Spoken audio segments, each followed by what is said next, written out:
Hey. Time for the Out of This World story from rSpace. Love. The thing that makes you blind to a supposedly harmless crush that turns out to be anything but innocent. Today on rSpace, the fine art of not giving a hoot when someone finally proves they don't deserve you. My girlfriend admitted she had a crush when I cornered her. I let her beg me and then shattered her heart. This is going to end up being very long. I'll try my best not to ramble, but it's going to be hard because there's a lot to talk about if I want to narrate my own experience with a cheating partner. It might be one of the worst things that I have had to deal with in my adult life because it is hard putting so much of yourself into a partner and then having them throw it all in your face by not treating you the same way that you treated them. I loved Emma so much, but she broke my heart and all of that love went out the window. Before this entire thing went down, I, 29 male, had dated Emma, 27 female, for 5 years. I wasn't quite ready to get married, but I knew that I wanted to get married to her when I was ready. She knew the way I felt about her. I wasn't the kind of guy that she had to try to compel to show his emotions. I always wore my heart on my sleeve around her. I was also very good at communicating when it came to her because I knew how much I wanted things to work between the two of us. This episode taught me a very valuable lesson. I consider myself to be relatively young, even as I'm about to turn 30. I've learned that in relationships you can put in 200%, but that doesn't mean that is what you're going to get in return. I'm not saying you shouldn't put in your all in romantic relationships, but when you do, keep an eye out for how much energy the other person is returning. If it doesn't come anywhere close to matching yours, there's no reason why you should still be with them. That is where I messed up, because I kept trying to give her a chance to do better, and in the end, it was a waste of time. Emma worked in the hospitality industry at the time, and she got a very good job offer from a major hotel chain. The problem was that it wasn't where we lived. It was in another city, and because of how good the offer was and how good it could be for her career, I had no opposition to it. Of course, I've learned to hate long-distance relationships like most people, but in this case, I felt like we were going to be able to make it work. I worked remotely, so I knew I could move over to her city at some point, but I wasn't very eager to pack up my entire life and move to a new city because of a woman. Yes, I loved her, but I liked it to be smart at the same time, and it didn't seem like it would make for a smart move. So I stayed. She didn't have much of an issue with that. When she first moved, she was always busy, which I understood, so we were only able to talk towards the end of the day. However, even after her schedule lightened up and she was less choked at work, we didn't talk as much as I hoped we would. She was always tired or stressed out from work, which was frustrating. I work remotely, so I didn't want to talk too much. I couldn't claim that I was more stressed out than her. However, at a point, it became clear to me that she wasn't expressing as much affection for me as I was expressing for her. I felt like it was an out of sight, out of mind kind of situation, and because I wanted to try my best to make sure that we made things work out, I let her know that I was coming to see her. She was excited about that, and when I was there, she was happy to see me. It felt like old times again. That's part of why I hate long-distance relationships, because it felt like the distance was the only thing that changed. I was there for the entire week, staying at her place alone while she was at work. And when she came back, she was always in a good mood to see me. She was never stressed out or anything, at least not in an obvious way. We were both sad when I had to return, but when I did, I at least felt a little more convinced about our relationship because she reminded me what it felt like and why I had fallen for her in the first place. That didn't last very long, sadly, because very soon after I returned home, it went back to the same thing. It wasn't bad 100% of the time, but it wasn't the kind of energy that I'd expect from someone who really loved me as much as I loved her. I never hesitated to show it either. Because of the way I felt, I talked with her multiple times. I really wanted us to figure out how to fix things, but she never had a real explanation for why she was acting the way she was, beyond being tired or stressed out or on her period. I let it slide, but it was only a few weeks later that I told her I wanted to break up. I felt like I had enough. Unfortunately, once she started crying and the reality of the situation was setting into me, I took her back with all the begging she did. I felt like I didn't want to lose her, but I wanted to be loved. Another breakup happened, and that time, it lasted about a week before we chose to get back together. After that, we went over a year without an issue, and it felt like I was just going to weather the storm until we were back together for good. The problem was when she came home for 2 weeks.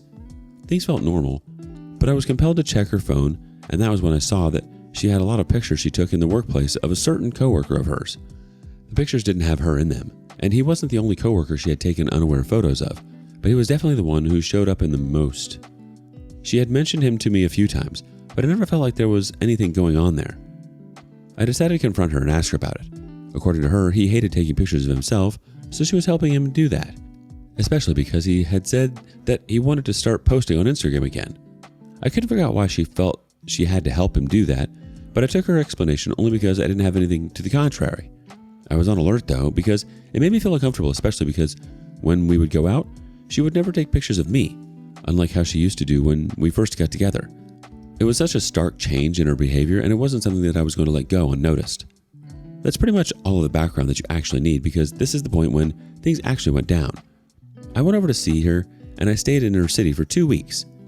The reservations I had about her were still there, and because we were in a long-distance relationship, I knew that the only time I would be able to find out what was actually going on in her life was when I would potentially check her phone.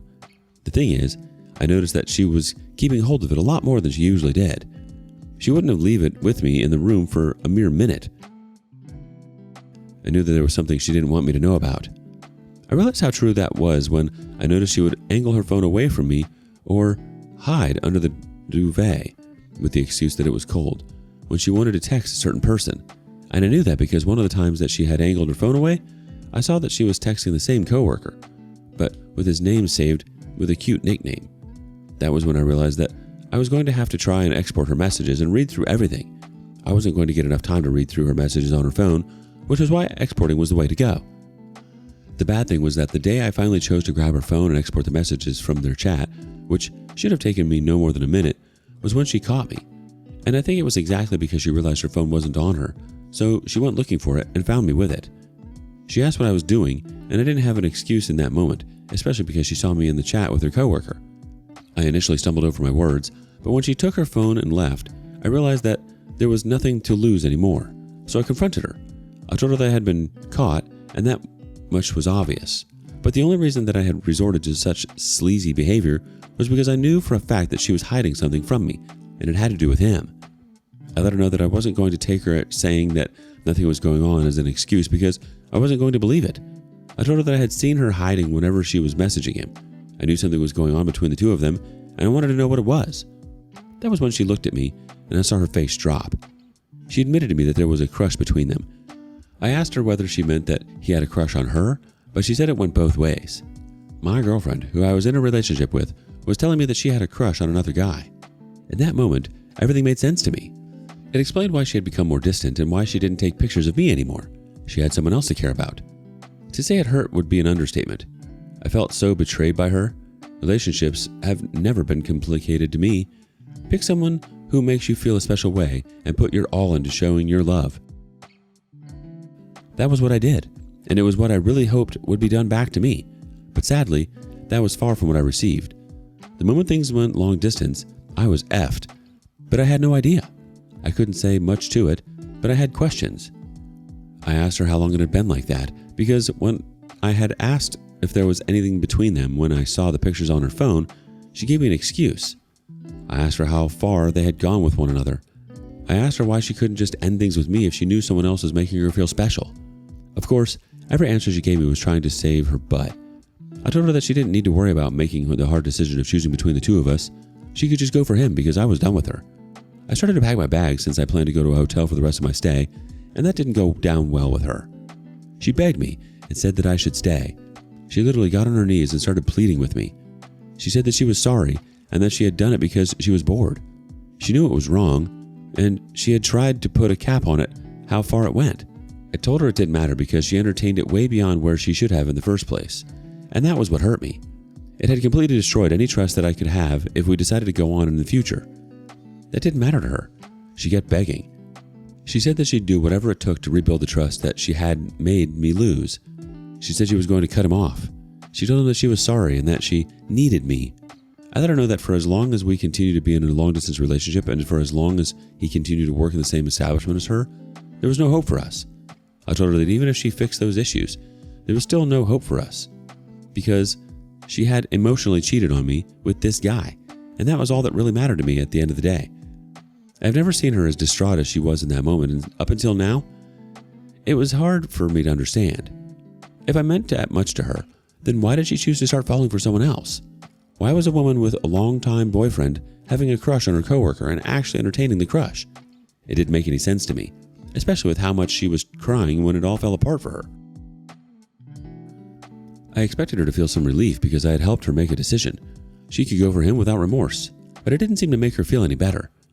I could barely hear her through all of her tears, but she insisted that she had made a mistake. She said I was her soulmate, and she never envisioned a future without me.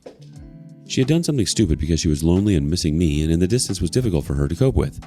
But throughout everything, she knew that I was the one for her, and she never wanted that to change. At a point, her begging began to irritate me. I just continued to pack my things. I made it clear that I had always given my all to her, and she acknowledged that. I told her I didn't deserve to be treated that way she had treated me, so I was going to end things regardless. I called the Lyft to come back and pick me up, despite the fact that she tried to physically hold me back. I broke free and left. By the time I got to the hotel, I had 13 missed calls from her and a bunch of messages from her begging me to just let us talk about things and figure out a solution. At that moment, one thing I realized was that she could show how much the relationship meant to her when it was about to end, but in the actual life of the relationship, she had been passive and allowed someone else to get close to her. All I needed before was to feel wanted, but she didn't give me that. As much as I loved her, I was deeply hurt and I wanted to hurt her back. I know it's not the most lover boy approach to take, but if you've dated someone for that long and they betray you in such a trivial fashion, it's hard to stay on the moral high ground. Once I had gotten back to my city, I answered one of her many messages where she had been trying to reach out to me, and I gave her my full attention. She said that we should talk so that we could figure out how to fix things, and I told her that I was open to that. I could tell her how happy she was to hear that. The first thing I told her was that she was meant to have zero contact with her coworker from that point on. I didn't want to ever hear anything about him. She said that wasn't going to be a problem at all. But before we concluded on that, I told her that there was actually no way I could believe that she wasn't in contact with him anymore, especially because they worked in the same place and I was so far away. I said that quitting her job was the only way we could move on, and while she tried to find an alternative, I stuck to my guns. She agreed that she'd quit. To be honest, I never really thought she'd do it. It had never seemed like I meant that much to her. So for someone who I thought was a passive partner to suddenly think that I was worth quitting her job over was strange. I didn't dwell on it too much, but it hurt that none of this was something that she could do back when we were together. I couldn't understand it, and if any of you can, I'd actually like to know. She confirmed to me that she had quit her job at the place she was working and she was going to find another job. Ordinarily, that would have been enough for me, but I wasn't in a good mood and I wanted more. I told her that the truth was I didn't feel like I could ever feel settled and trusting in a relationship with her for as long as she was so far away. That was exactly what enabled her to have a crush on someone, and I felt like it could happen at a new job. She insisted that she'd never allow anything similar to happen, but I told her that I didn't believe her. I had trusted her before, and my trust had been toyed with. I let her know that she didn't have to, because it was too much of an ask. But the only way that I could keep dating her was if she came back to her city. Being far away was never going to work for me, and I had learned that because of how she had behaved. She apologized and said that she'd come back. She said that I was worth it, and she wasn't going to do anything to lose me again. Once again, hearing the person that you thought was the love of your life express such clear feelings about you felt good. It just sucked that this same person had already taken my love for granted. I couldn't believe it, but once her tenancy over there was done with, she flew back to our city. I met her once, and we kept things cordial. The second time we met, I decided to hit her with it. I told her that I had been thinking, and I realized that even while she was in the same city with me, I simply couldn't trust her. She was shocked to hear me say that, and she was very convinced for like the first 5 minutes that I was joking. I assured her that I wasn't, and I told her that I was sorry for the inconvenience. She couldn't believe me, and she asked why I hadn't told her that before she uprooted her life and quit her job. I told her that I simply didn't know that I couldn't trust her until she was back in her city. I let her know that I could have strung her along, but I wanted to give her the truth. She clearly became very upset. She started crying and shouting in the park that we had met in. She was making a pretty big scene, but I had expected it. I didn't react much, but I just sat there. I tried to get her to sit down, especially when people started recording, but she wouldn't have it. She said that I had done it on purpose. She said I had chosen to hurt her on purpose. It was at that point that the opening was too good to let go of, and I confirmed to her that it had been my plan all along. I told her that she deserved nothing less than what I had given her. I supported her intensely through the journey that took her to that new job, with my money paying for many major aspects of it. She hadn't looked at any of that and had chosen to be selfish and betray me instead. I let her know that it was simply my own turn to hurt her, and I was glad to have done that. When she began to make too much of a scene, I got up and left. She walked after me, yelling, but I just kept going, even when she shoved me from behind. Needless to say, she came to my house multiple times, but I never let her in. She sent me voice messages drunk and crying, and I've left those unread. She sent me long paragraphs expressing her hurt, and for one of them, I just sent a laughing emoji. She's been broken, but I don't care. We've both been hurt now, so that equal things out, and that's all that matters to me. 5 years of giving her all, and she turns out to be nothing more than a bored kid playing with feelings. Long distance didn't break your relationship, she did. Sneaking around, hiding her phone, falling for a coworker while pretending to care about you? That's not stressed or tired, that's selfish. Lazy betrayal. Walking away, letting her scream, sending her messages on read? That's not cruel, that's exactly what she earned. Do you have a similar story? We can't wait to hear it. Share it with us in the comments below. And thank you for joining us today on rSpace. Be sure to like and subscribe and hit that notification bell so you don't miss out on our next video. Until next time.